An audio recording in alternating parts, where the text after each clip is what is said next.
I guess, Tom, as you're able to ramp up contact, number one, any injuries pop up, and number two, are there guys that maybe look a little bit different, whether it's guys from the spring or freshmen, that as you are able to put on pads at least and start hitting a little bit more, suddenly maybe look a little different to you? Yeah, I think today was the first day, so just walking off the field, I think Austin Barrett to me is one that has stuck out, and then you have it without pads on, you feel a certain way, but then even seeing it with pads on, I think definitely further along than we would have thought, and coming here this summer, and that's one that probably sticks out the most. I think Tyree McDaniel, I think, has made a lot of growth from the spring. In the secondary, obviously he was here in the spring, but having 2 practices without pads and then the one with pads, I just think he's really encouraging to me to be able to get his growth. And then I think Bryson Bonds has continued to keep getting better. He's flashed these last few practices. JoJo Johnson's here with us now, and just really excited about what he brings to our team. I think continuing on offense, E.J. Williams is just elevating. Just keeps getting better. His confidence. Same with D-Mac. I think those guys have stuck out to me. DeKeys Carter was not here in the spring, but just continues to. He's just such a pro, mature guy, graduate. Those guys to me have really been positive. So we just gotta, we'll know more as each day passes. But you're right. When you get the pads on, football's being played. I see the growth up front, both sides of the ball. But obviously you're going against each other, and just coaching those guys really, really hard right now. Hey, Coach. Anthony Jones is the guy you got in the spring. First time getting him out on the field right now.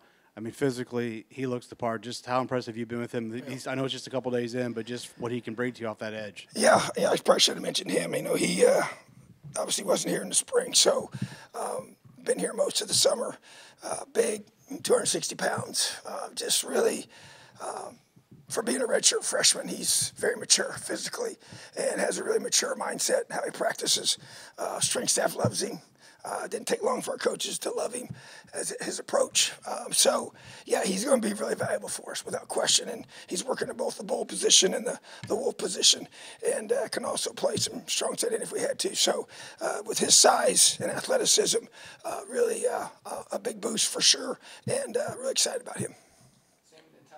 Coach, you have Nico Radicich coming in for field goal kicking, competing with Chris Freeman and Alejandro. How's that competition going?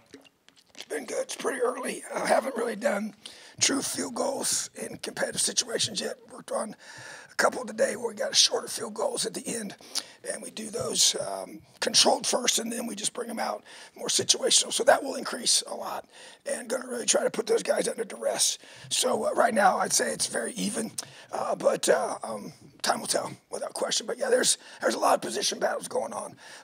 Corner is not set, safeties are not set. D-line's got a lot of guys competing. Quarterback, obviously. The running back room's got several guys we're looking at for sure.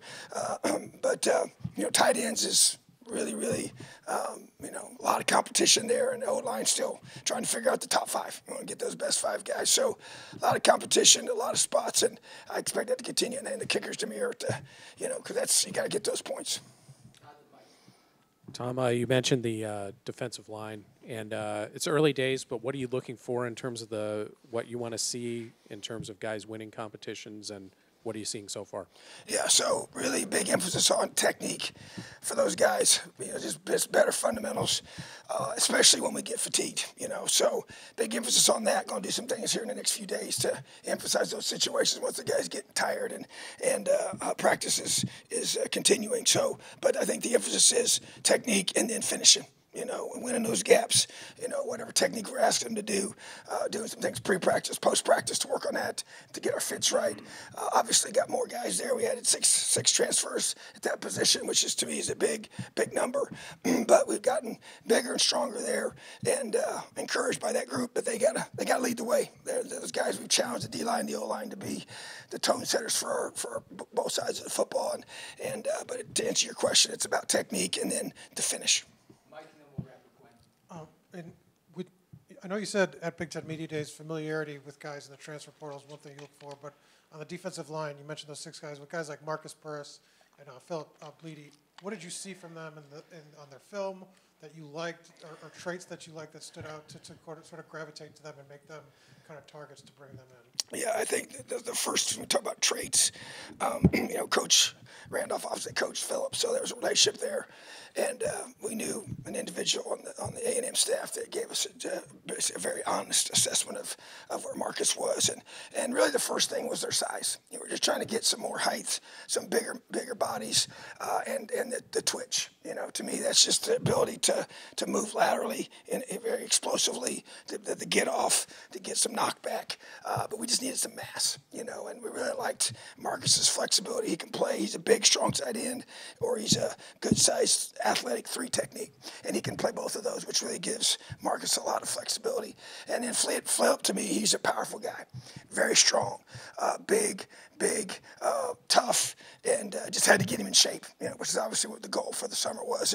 And he has such a high care factor, such an awesome person, high character, both of them really, really good people, and just guys that we thought fit with us. But the traits to me were just mass and length and ability to have some twitch to them. So I think those guys have all those things.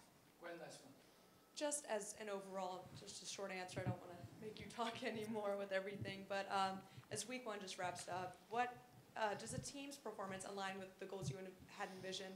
Is a voiceless Tom Allen a good thing? Yeah, it's good because that's just how I coach, So, but I would say a lot of it's challenging our guys, motivating our guys to finish the toughness piece, the technique, and just making sure we're just every rep. Because it's really about right now getting your guys to play as hard as we can play, with as much toughness as we can play with, so we can play that way for 60 minutes and beyond.